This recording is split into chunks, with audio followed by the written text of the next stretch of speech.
আসসালামু আলাইকুম। আজকে নতুন একটি সাবুদানার ডেজার্ট নিয়ে আসলাম, যেটি তৈরি করা খুবই সহজ এবং খেতে অনেক ইয়ামি, এবং এটা অবশ্যই অনেকটা পুষ্টিকর। বাচ্চারা বা বড়রা যে কেউ এটা অনেক মজা করে খেতে পারেন এবং খুবই সহজেই তৈরি করা যায়। তাহলে চলুন দেরি না করে দেখে আসি কিভাবে তৈরি করলাম।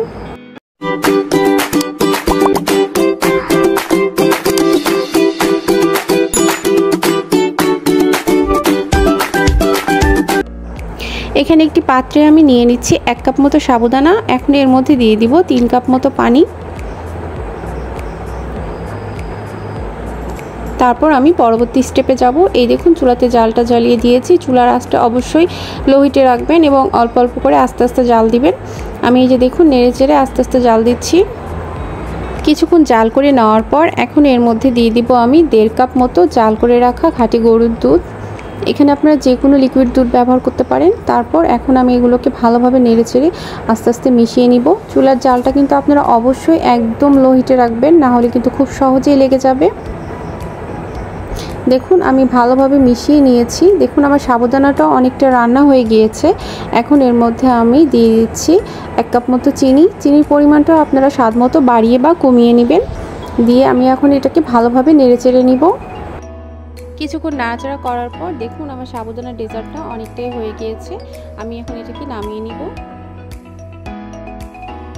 এখানে দেখুন আমি বিভিন্ন রকম ফল কেটে নিয়েছি, আর এই যে একটা বাটি নিয়ে নিয়েছি। এখন এখানে আমি দিয়ে দিচ্ছি কিছু আপেল। আপনারা আপনাদের পছন্দ মতো যে কোনো ফল নিতে পারেন বা যে কোনো সাইজেভাবে কাটতে পারেন, যে যেভাবে যেরকমভাবে সাজানো যায় আর কি।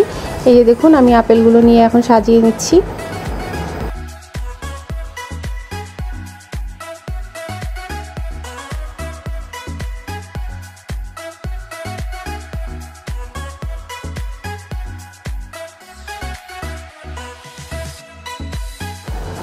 এখন এর উপরে আমি এই যে সাবুদানার ডেজার্টটা আমি একটু একটু করে দিয়ে দিব। উপরে একটা সুন্দর লেয়ার মতো দিয়ে দিব।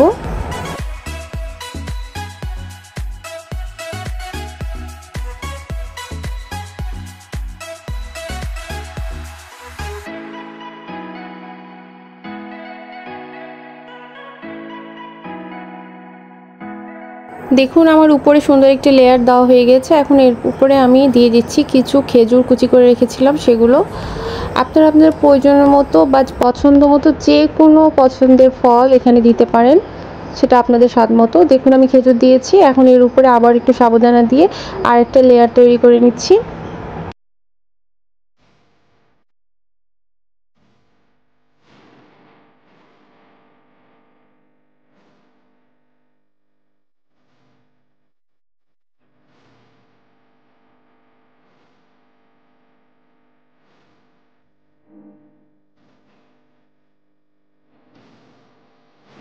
এখন এর উপরে কিছু আনার আমি ছিটিয়ে দিলাম।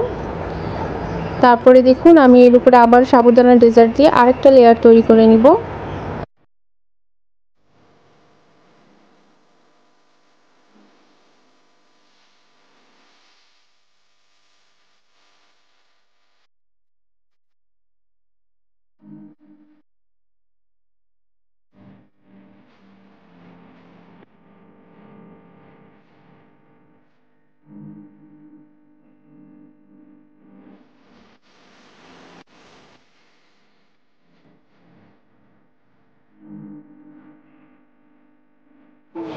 এবং দেখুন সবার লাস্টে আমি কিছু আম কেটে রেখেছিলাম সেগুলো দিয়ে দিলাম, এবং তার উপরে দেখুন আমি আবার বাকি থাকা অবশিষ্ট যে সাবুদানার ডেজার্টটা সবগুলোই আমি পুরোটা দিয়ে দিব।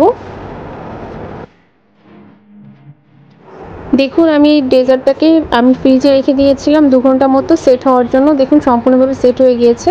এখন আমি এটাকে জাস্ট উঠিয়ে নিব। দেখুন আমি জাস্ট চাকু দিয়ে একটু ছাড়িয়ে নিচ্ছি সাইডগুলোকে। আমি কিভাবে উল্টিয়ে নিচ্ছি আপনারা একটু মনোযোগ দিয়ে দেখতে থাকুন।